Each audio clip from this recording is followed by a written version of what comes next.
We've reached the point now where there is a global network of ultra-Zionist groups that answer to Israel and the Netanyahu regime currently, who are targeting anyone who is in any way questioning the fact that Israel is not God's gift to humanity in every last thing that it does. This does not only include the general population. The ones they focused most on are Jewish people. Jewish people who are questioning the Israeli treatment of the Palestinians, which is horrific, are being targeted by these ultra-Zionist hate groups. I say hate groups because their modus operandi is to get the public to hate their targets, to silence them. And it's extraordinary how easy it is. I'll tell you how easy it is with me. They go to, and I'm talking a ridiculously few people that don't represent the Jewish community at all, just claim to. They'll go to a venue and they'll say, this man, Icke, he's going to come and say, it's all the Jews, he's anti-Semitic, he's a racist, he's going to say the Jews are doing this, the Jews are doing that. I ain't said any of that. The venue does not then come to me and say, look, these people are saying you're going to say this. And I'd say, look, go on my website and you'll see a video, a 10-hour talk that I've been doing for the last 2 years.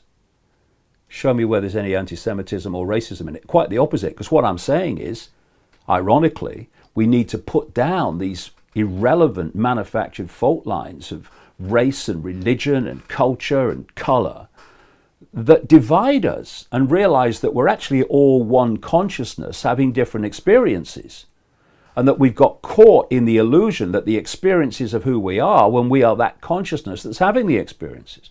So I am presenting what you could easily call the ultimate non-racist view of life, because I say race is a nonsense and an irrelevance and an illusion. Same with all of it, religion. But the venues never check. They just say, "Oh, okay, we're not going to have him then," yeah.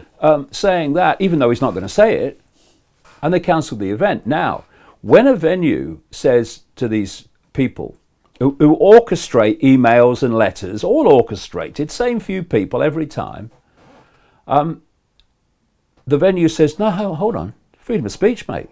We're not having. No. He's going to be allowed to speak." What they then do is up the ante. They start saying to the venue, "Well, these are the consequences for you if you do this," or whatever. And then some of them go to the police and they say, "Oh, this could be very, very dangerous to the audience and the staff because there's going to be big protests against this person."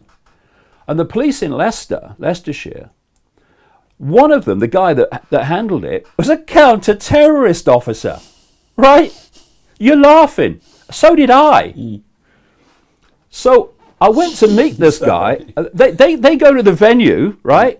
And they say, there's got danger to the staff, danger to the audience, and one of the things they said to the venue was, well, they could damage your reputation, right? And I'm thinking, now I thought the police were there to defend freedom of speech, not persuade a bloody venue that it'd be better in their interest if they destroyed it, right? Mm. So anyway. That's what happened. And we got a meeting and I went up to Leicester and I met this counter-terrorism officer. God help us if that's counter-terrorism's level of operation. And I met this other guy from Leicester City Council. And the first thing I said to them, I gave them the email sent to us from the venue laying out what these two had told the venue. And I said to them, can you confirm that what is being said by the venue here happened and that's what you did? They agreed. Mm. So I knew what the interaction had been. So then I said to them, name me one book of mine that you've ever read. Silence. So I said, okay, name me one public event of mine that you've ever attended. Silence. And then I said, well, now name me one event anywhere in the world, and I've been right round the world in the last 2 years, any event in the last 2 years on this world tour where one single person has ever protested, silence. Reason? A, they couldn't answer because they're not checked. And secondly, not one has ever protested. But all it's taken is for people to contact the venue, or in this case, contact the police as well, tell absolute lies about what I'm saying.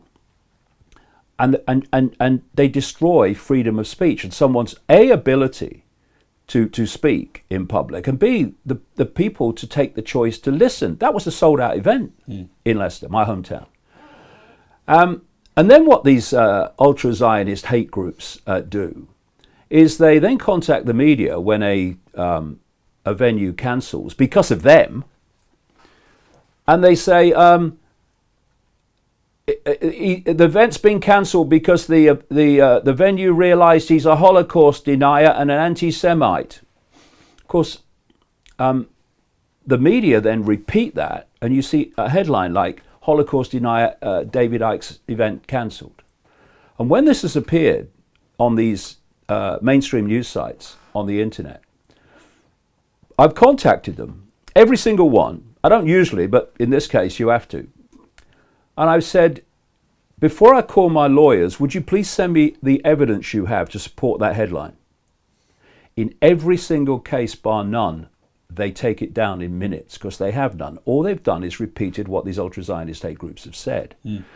And what we are now seeing, and there's been a number of examples this week as we speak, is more and more Jewish people are coming out and saying to these about these hate groups, you don't speak for us.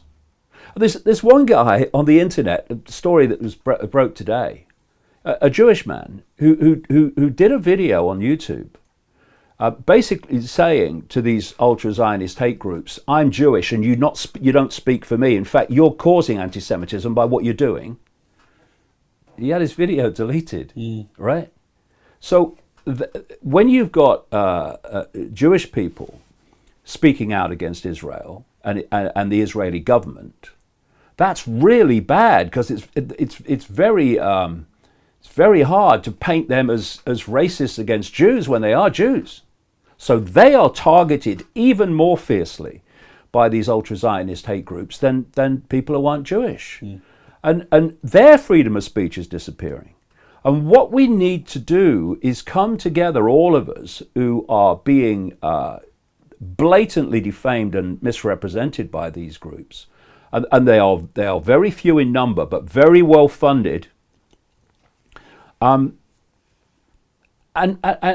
jointly expose what they're doing, because they are destroying freedom of speech in an ever-gathering way, week after week after week. And if it goes on, there will be no body who can speak in public and challenge the official narrative, because they'll all be banned. That's where we're going.